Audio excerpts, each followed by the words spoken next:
Hello' guys welcome back to my YouTube channel. আহি গ'ল ভাল খবৰ।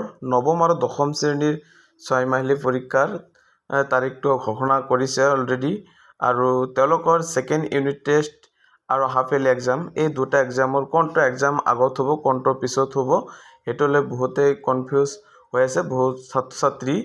আৰু তেওঁলোকৰ কোনটো এক্সাম আগত হ'ব বা তেওঁলোকৰ সেইখিনি আজিৰ এইটো ভিডিঅ'ত জনাই দিয়া হ'ব। আৰু তেওঁলোকৰ ইম্পৰ্টেণ্ট ৰচনা কোনকেইটা পঢ়িব লাগিব নৱম আৰু দশম শ্ৰেণীৰ অসমীয়া বিষয়ত সম্পূৰ্ণ আজিৰ এইটো ভিডিঅ'ত জানিব পাৰিব।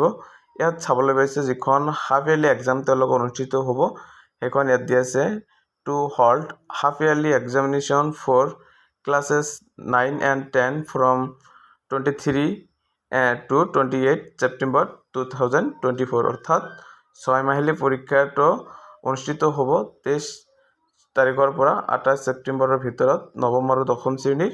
আৰু যিখন তেওঁলোকৰ একাডেমিক কেলেণ্ডাৰ আছে এই একাডেমিক কেলেণ্ডাৰত এই সম্পূৰ্ণ নটিছখন দিয়া আছে।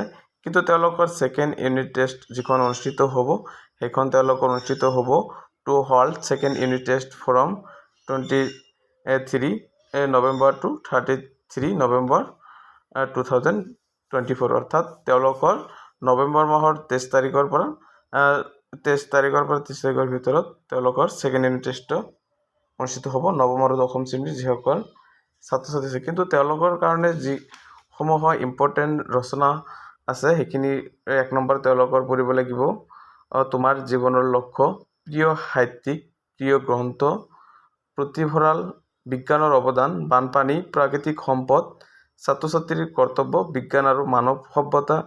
এই যিকেইটা ৰচনা আছে এই গোটেইকেইটা ৰচনা নৱম আৰু দশম শ্ৰেণীৰ যিসকল ছাত্ৰ ছাত্ৰী আছে তেওঁলোকৰ কাৰণে ইম্পৰ্টেণ্ট হয়।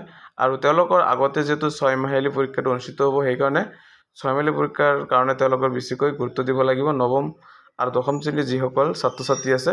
আৰু তেওঁলোকৰ ইতিমধ্যে চিলেবাছখন আহি পাইছে আৰু তেওঁলোকৰ কোনখন লেচনৰ পৰা কিমান মাৰ্ক আহিব সম্পূৰ্ণ দিয়া আছে, গতিকে সেইখিনি চাব পাৰিব যিসকল এতিয়ালৈকে সেইখিনি ফ'ল' কৰা নাই। আৰু এই সম্পূৰ্ণ ভিডিঅ' আকাৰত মোৰ চেনেলত দিয়া আছে। আৰু গতিকে যিসকলে এতিয়ালৈকে মোৰ চেনেলটি ছাবস্ক্ৰাইব কৰা নাই ছাবস্ক্ৰাইব কৰি ৰাখি দিব এনেকুৱা ধৰণৰ সকলোবিলাক ইম্পৰ্টেণ্ট আপডেট সময়মতে লাভ কৰিবলৈ। আৰু লগতে ভিডিঅ'ৰ ডিছক্ৰিপশ্যনৰ তলত হোৱাটছআপ গ্ৰুপৰ লিংকটো দিয়া আছে, সেইটো লিংকত ক্লিক কৰি ডাইৰেক্টলি জইন হ'ব পাৰিব।